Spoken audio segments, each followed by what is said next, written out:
자, 여러분, 서귀포시에서 진행 중인 공공주택 사업 있잖아요. 여기에 최근에 변경고시가 하나 떴습니다. 그냥 뭐 서류상 바뀐 거 아니야? 할 수도 있는데 꽤 중요한 내용들이 숨어 있더라고요.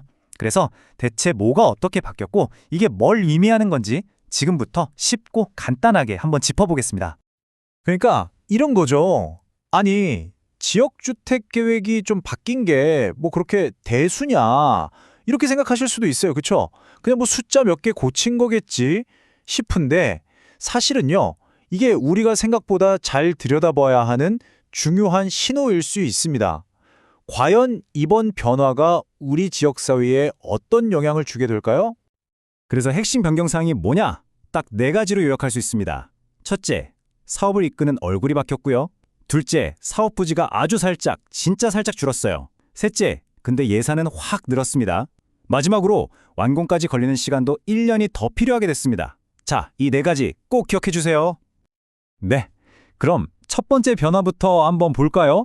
사실 모든 프로젝트에서 제일 중요한 것 중 하나가 바로 누가 이끄느냐 아니겠어요? 맞습니다. 바로 리더십, 즉 수장이 바뀌었다는 점입니다. 자, 여기 표를 한번 보세요. 사업을 함께 진행하는 한국토지주택공사 LH 쪽은 그대로인데 중요한 지역 파트너죠. 서귀포시의 시장이 바뀌었습니다. 이렇게 책임자가 바뀌면 아무래도 프로젝트의 우선순위나 진행 방향에 어떤 식으로든 영향을 줄 수 있거든요. 그러니까 이 리더십의 변화가 앞으로 어떤 변수가 될지 이게 우리가 주목해야 할 첫 번째 포인트입니다. 자, 이제부턴 제일 중요한 숫자들을 한번 뜯어보겠습니다. 땅은 어떻게 됐고 돈은 얼마나 들고 또 시간은 얼마나 걸리는지 구체적인 팩트를 체크해보죠. 먼저 땅 면적부터 볼게요. 전체 면적이 39제곱미터 정도 줄었어요. 이게 어느 정도냐면 한 10평이 채 안 되는 크기거든요. 그러니까 전체 사업 규모를 생각하면 사실상 뭐 거의 변화가 없다고 봐도 될 정도의 아주 작은 조정입니다. 그런데요, 예산은 얘기가 완전히 달라집니다.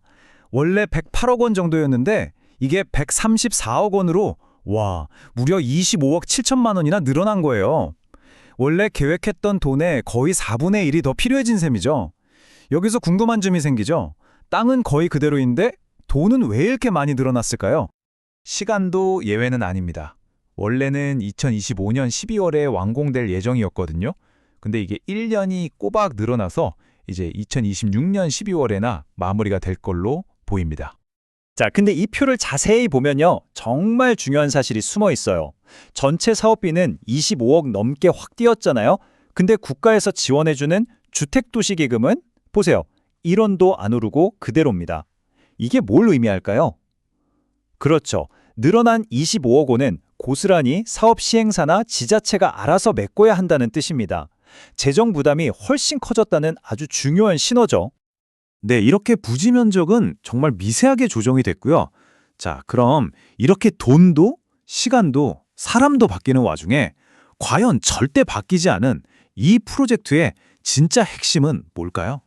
이렇게 여러 가지가 바뀌는 상황 속에서도 우리가 꼭 짚고 넘어가야 할 부분이 있습니다.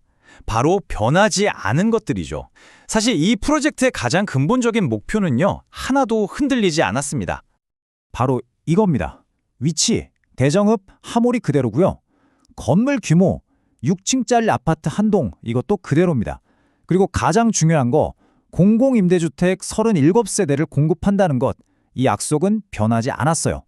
결국 돈이 더 들고 시간이 더 걸리게 됐지만 37가구에게 따뜻한 보금자리를 만들어주겠다는 이 프로젝트의 심장은 여전히 그대로 뛰고 있는 겁니다. 자, 그럼 지금까지 우리가 살펴본 이 모든 변화들을 하나로 합쳐보면 어떨까요? 이 프로젝트가 마주한 새로운 현실 한 문장으로 정리해보겠습니다. 결론은 이렇습니다. 이 프로젝트는 땅은 조금 줄었고 돈은 훨씬 더 많이 들고 시간도 더 오래 걸리게 됐습니다. 하지만 이 모든 어려움 속에서도 가장 중요한 것, 바로 37가구의 새로운 집을 짓는다는 그 목표만큼은 흔들리지 않고 굳건하게 자리를 지키고 있다는 것. 이게 바로 핵심입니다. 결국 이 작은 공공주택 사업의 변화가 우리에게 던지는 질문은 훨씬 더 큽니다. 이렇게 예산이 늘고 계획이 바뀌는 현실 속에서 우리 지역에 꼭 필요한 이런 공공 프로젝트들을 과연 어떻게 해야 끝까지 성공적으로 지켜낼 수 있을까요? 한 번쯤 다 같이 고민해 볼 문제인 것 같습니다. 여러분의 생각은 어떠신가요?